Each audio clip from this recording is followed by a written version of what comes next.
धनगरी ढोल ह्यो काय विषय भावांनो. मित्रांनो, आमच्या गावामध्ये सिद्धेश्वर ज्योतिर्लिंग यात्रा सुरू झालेली आहे. आम्ही देखील आज यात्रेत गेलो, पण जाताना आम्हाला वाटेत हे धनगरी ढोल तापवताना दिसले. त्यानंतर आम्ही गेलो थेट मंदिरामध्ये आणि मंदिरात जाऊन आम्ही केलं देवाचं दर्शन करून बाहेर आल्यानंतर या ठिकाणी धनगरी ढोल स्पर्धेचं नियोजन सुरू होतं. आणि ह्या ठिकाणी आमच्या गावात खूप मोठी धनगरी ढोलाची परंपरा आहे. आणि त्यानंतर थोड्याच वेळात स्पर्धा पण सुरू झाल्या. कोटगावच्या संघाला मान मिळाला आहे, वाजवाय सुरू केलेला आहे. पहिल्या आणि दुसऱ्या क्रमांकासाठी 3000 रुपये बक्षीस.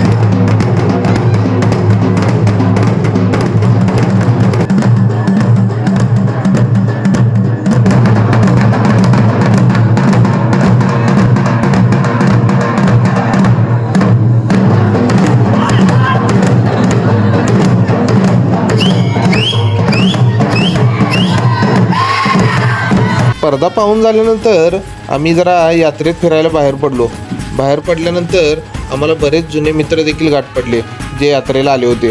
त्यानंतर आम्ही बाहेर येताना आम्हाला श्रींच्या पालखीचं आगमन झालेलं दिसलं.